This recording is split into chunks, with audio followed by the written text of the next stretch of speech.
Saludamos con el doctor Jorge Reyes desde la Centinela del Sur, Loja. Él es analista político, con él vamos a hablar sobre la estrategia del gobierno para distraernos de la crisis energética. Doctor Reyes, bienvenido. No tengo audio. No tenemos audio, doctor. Regálenos, su micrófono está apagado seguramente. Regálenos un poquito de audio.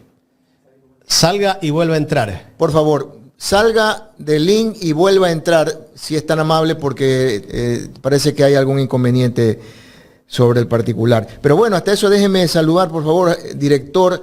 Aquí veía un mensaje desde Baños, Tungurahua, de Toti Paredes Álvarez. Excelente programa y comentarios. Buen inicio de fin de semana. Siempre hay pretexto de estos burdos para hacer lo que le da la gana. Vladimir, sobreprecio dice que hay en las barcazas. Mentirosos. Dice, ¿dónde está? Que se me perdió. Se me perdió. Se le perdió. Saludos para Javier Banguera en Esmeraldas. A Yolandita Martínez, mi gran amiga, ayer nos ha enviado algunos mensajes y no lo alcancé a leer. Le pido disculpas públicamente. Omar Novoa, saludos. ¿Quién más? Normita Macías, mi gran amiga. Rocío. De Manta. Quiero ir a Manta a comerme un camotillo, mi querido Gustavo. Pronto visitaré Manta, a ver si nuestros amigos de Manta de pronto nos reciben por allá. Tenemos al doctor Jorge Reyes. Algo pasa con el... A ver, ahí encontré ya el mensaje de Vladimir. Vladimir dice... sobreprecio, dice, de estas barcazas, ¿dónde hay el sobreprecio? Dice a Jorge Glass en su gestión por contribuir 3.000 megavatios con 6.000 millones de dólares, es decir, 2 millones por megavatio, más barato que eso. ¿En dónde? Eso me imagino que se refiere al comentario que hizo nuestro invitado anterior sobre que en ciertos contratos de construcción de centrales en el gobierno de Rafael Correa hubo algunas manchadas de corrupción. Bueno, esa es la opinión de nuestro amigo Vladimir. Janet Patricia Ochoa Busto, saludos, dice desde Zamora. Un fuerte abrazo, gracias. Saludamos ahora sí con el doctor Jorge Reyes. ¿Tenemos señal? Doctor. Yo perfectamente los veo ahora a ustedes sí. Muy bien. Tiene un like. Veo un par de jóvenes que están haciendo un gran servicio a la patria. Así que buenos días, Jaime y Gustavo. Nos dijo jóvenes, gracias. Gracias por lo de jóvenes. Doctor, ¿cómo está la Centinela del Sur? Por acá preocupados por muchas situaciones. Primero, nuestra permanente desatención. Luego, los fenómenos climáticos que han causado un grave problema en nuestra provincia, especialmente ese incendio terrible en Quilanga, que contaminó parte del cantón Loja, de la parte sur oriental, y que ha dejado muchas pérdidas. Quilanga, ustedes saben, es uno de los principales productores de café. Han ganado unas cuantas tazas doradas de café. Y de lo que sabemos, inicialmente perdieron cerca de 160 hectáreas de cafetales, a más de cerca de 8.000 hectáreas de pastizales. Entonces, esa es una situación muy difícil para los moradores de ese hermoso jirón de nuestra patria, que han hecho un esfuerzo por quedarse en el campo, por ser productivos, por aportar al desarrollo. Obviamente también estamos sintiendo los estiajes, pero Loja ha sido siempre golpeado. Lo que también, y nos molesta más, es la burla que se hace con toda la comunicación oficial en este país, que hablan de los apagones y resulta de que no son todos, que son parciales, que en una parte, que en otro, que acá en Loja obviamente que tenemos una gran producción por el parque eólico del Villonaco y que debería servirnos en algo a los lojanos. También seguimos chupando de los picantes y no sabemos en definitiva, a ciencia cierta, cuándo van a cortar la luz y eso todo las implicaciones que tiene para la economía y también para la salud de las personas. ¿Tuvieron apagones ustedes? Perdón, sí. ¿Tuvieron apagones? Sí, tuvimos algunos apagones. En una parte de la ciudad se fue la energía eléctrica. En otra, pues ya estuvimos metiditos en la casa a las 10 de la noche esperando que se vaya la luz. No se fue. A las 12 de la noche se fue en unos sectores, volvió inmediatamente. Entonces, este juego macabro, con la paciencia de la gente, por supuesto que nos tiene molestos e indignados. Correcto, doctor.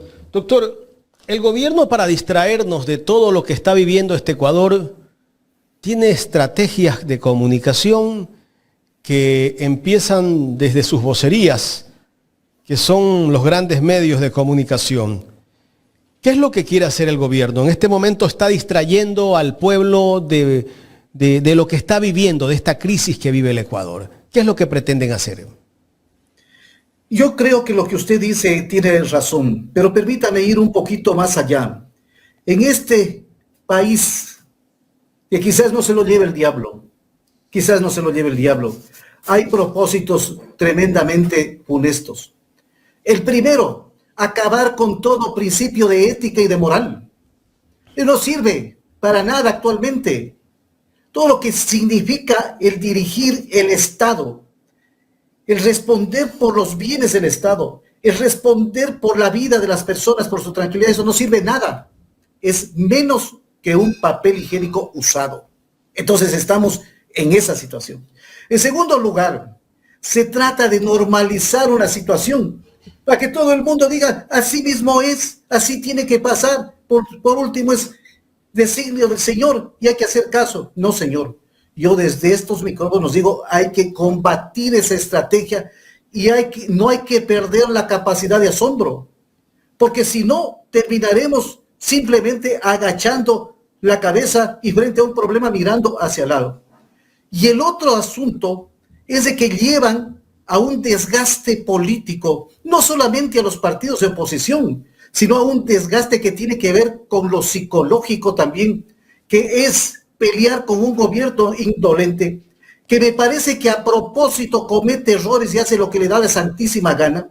Y acá estamos peleando, tal y conforme usted le diera de puñetazos a una llanta de tractor, pues va a darle todo el día de puñetazos, no va a pasar nada a la llanta, pero a usted sí. Entonces ese es un desgaste para creer que este gobierno es algo excepcional, algo con el que no se puede, algo con el que no se debe, porque casi es una especie de mandato divino. Yo creo que allí hay alguna situación que tenemos que reflexionarla.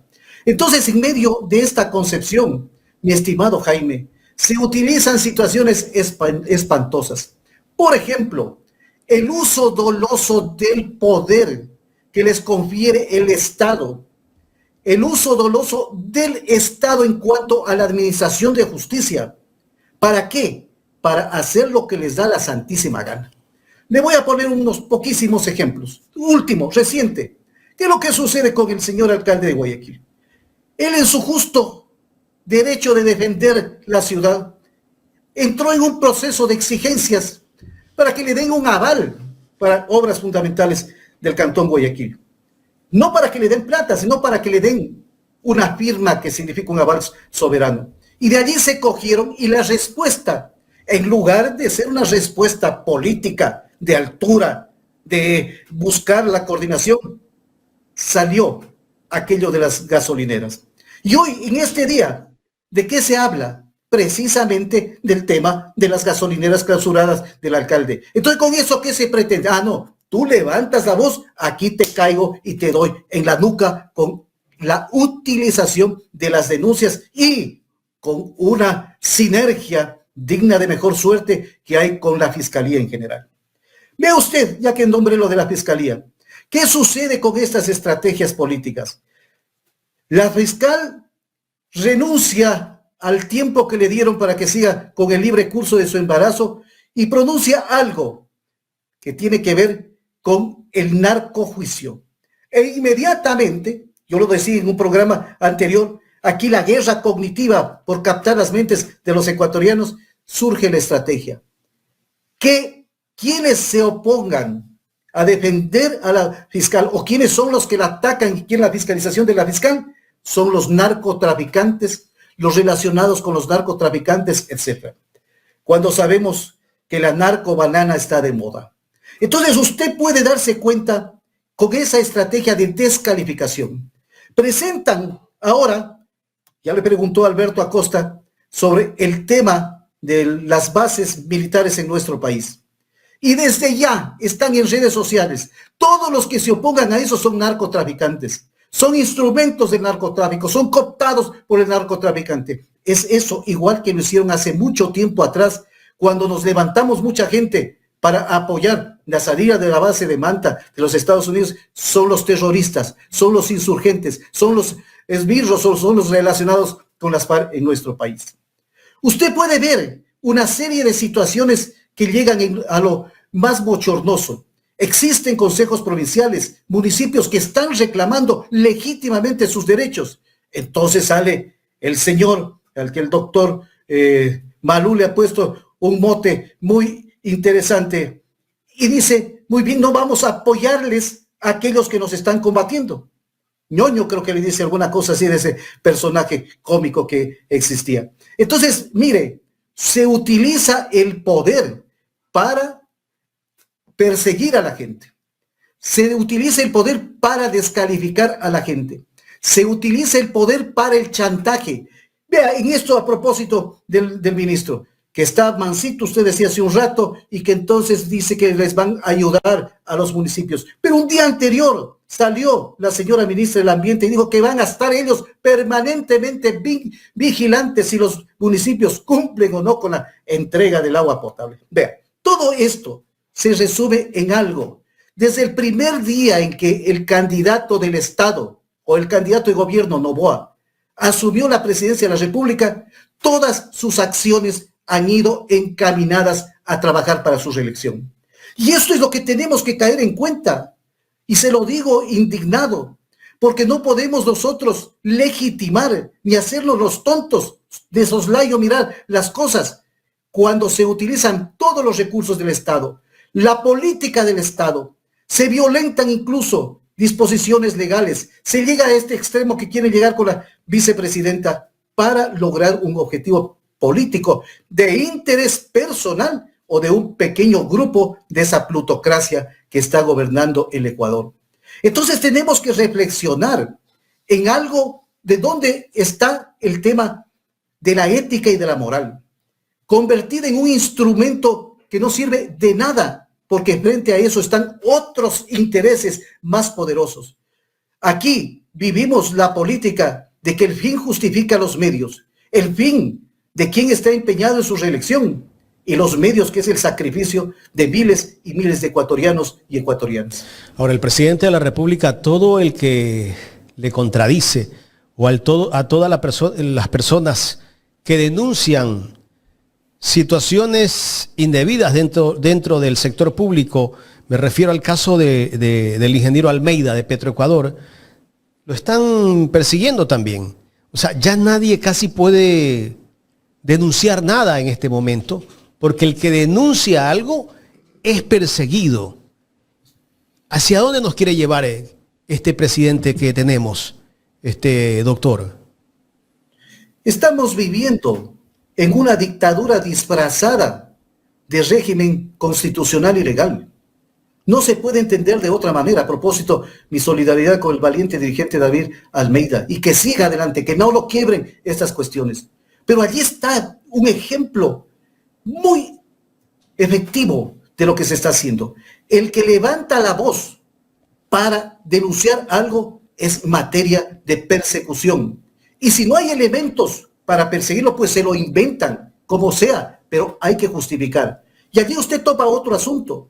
Si bien es el interés político que de alguna manera podemos entender de un gobierno que les responda políticamente, ¿cómo es la utilización de los medios, de los procedimientos legales, que también se convierten en un trapo sucio para estar puestos al interés primario de quien busca la reelección?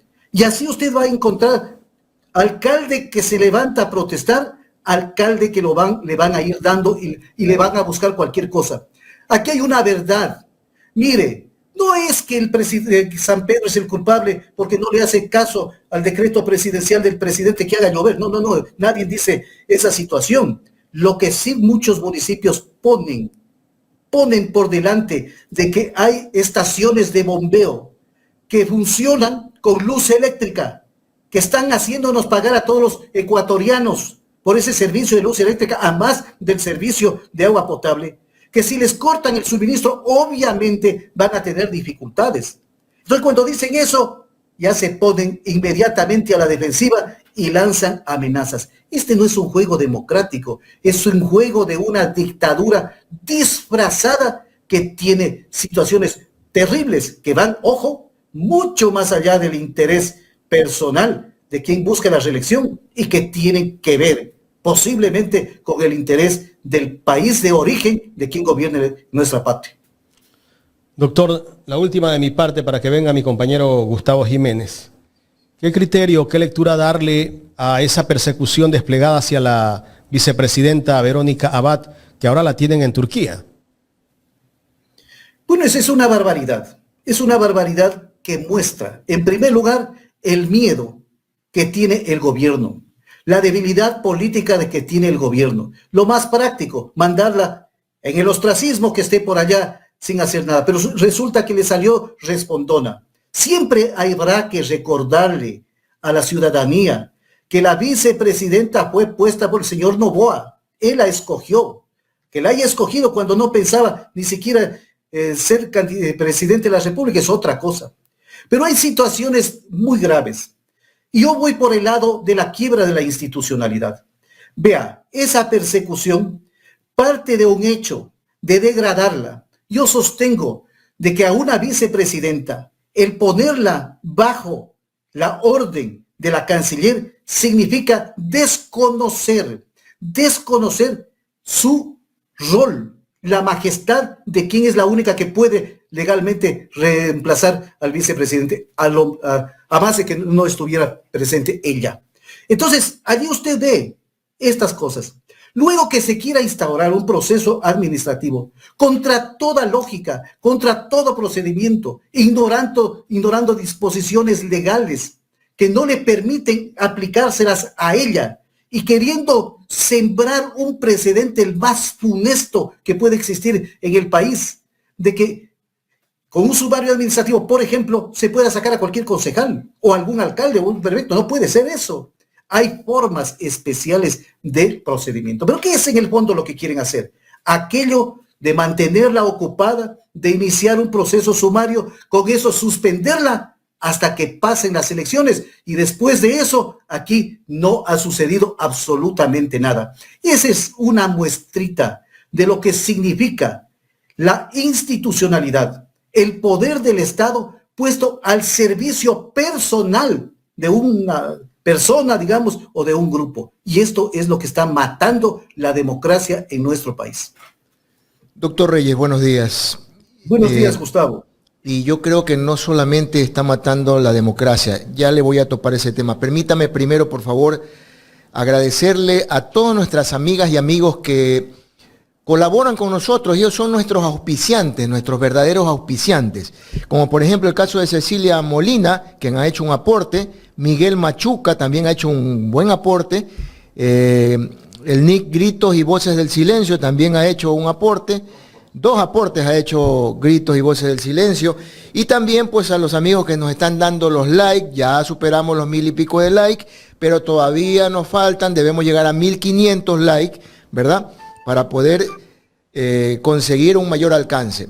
Ok, aprovechando que usted es doctor, usted es un médico de gran prestigio, doctor Reyes, usted decía, está malogrando la democracia, pero también se ve malograda la sociedad. Mire usted, por ejemplo, ver cómo en el tema delictivo muchas familias lloran a sus hijos menores de edad que han sido abatidos porque están metidos en bandas. Pero lloran, al mismo tiempo celebran y hacen un sinnúmero de ritos totalmente equivocados y distorsionados dentro de lo normal del despido de una familia, perdón, de la pérdida de un familiar. Eso devela que la sociedad está pasando por momentos muy difíciles, porque desde lo político hay mucho odio, hay mucha persecución, hay mucho descrédito. Desde las entidades públicas, la justicia no sirve más que para servirle a los que obran mal, porque no hay justicia. En fin, hay un parámetro que en julio el doctor Maluk hizo respecto a cómo está el estado de ánimo de la gente. Jorge, si usted me ayuda, por favor, poniéndolo para identificarlo y luego saber su criterio como médico, doctor Reyes. Veamos el estado de ánimo, póngalo full por favor un momento para eso. Aquí podemos ver la depresión en un 8.12%, que no es nada mínimo, que es bastante considerable. La ansiedad, 29.11%. Eso es lo que vivimos la gran mayoría. Alegría, 24.65%. Y la hostilidad, 38.11%.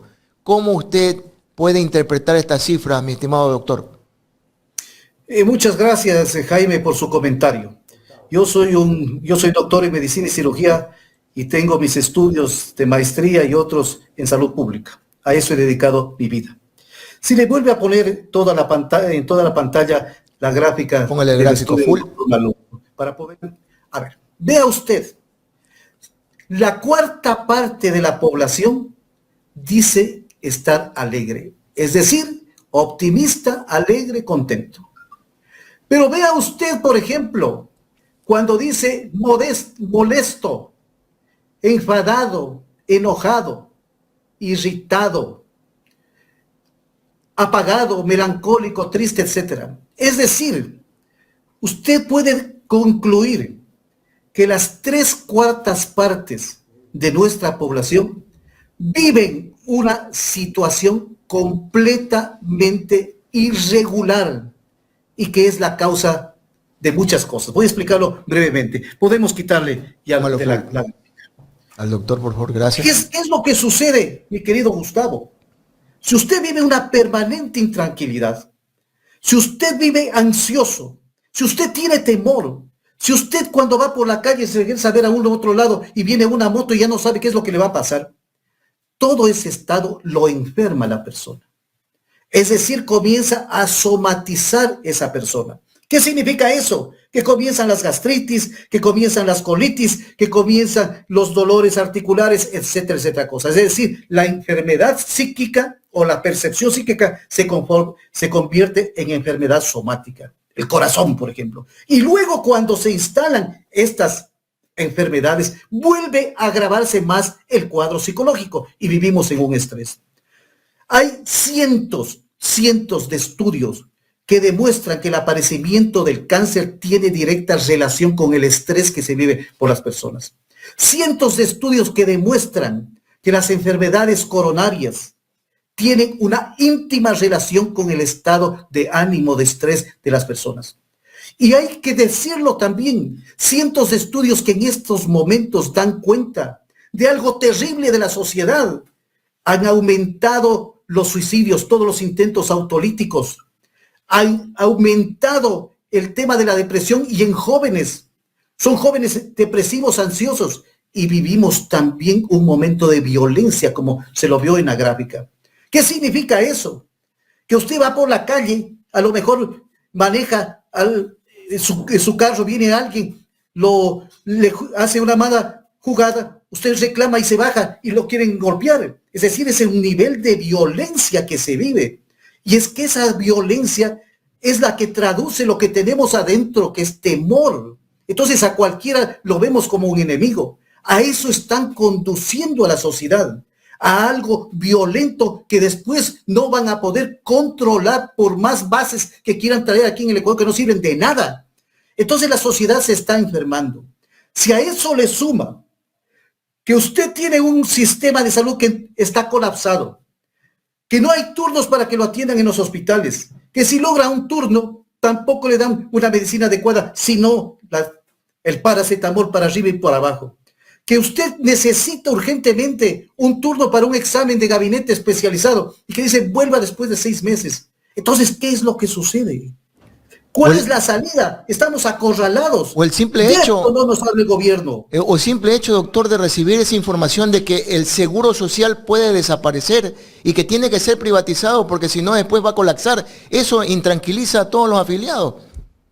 Vea, le voy a contar a propósito de eso. Me encuentro con un amigo por aquí que siempre vamos por el sendero. Me dice, doctor, usted que habla en los medios, en Ecuador en directo, dígale eso, que aquí está ya existiendo ese rumor, que a los afiliados les van a quitar sus aportes. Una cosa terrible, digo, de eso no lo vamos a permitir. Pero lo que sí es claro y evidente, más de servicios privados les debe el Estado. Seguro. Eso también es parte de la privatización. Sí, eso hay que decirlo. Pero y en este momento, ¿qué más queda? Si necesitan de una diálisis, si necesitan de algún servicio que no lo pueden prestar porque casi lo han desaparecido al seguro. Y yo le puedo decir, porque con conocimiento como médico, el Carlos Andrade Marín en Quito fue uno de los mejores hospitales de Sudamérica, pero ahora están colapsados. ¿Qué quiere decir eso?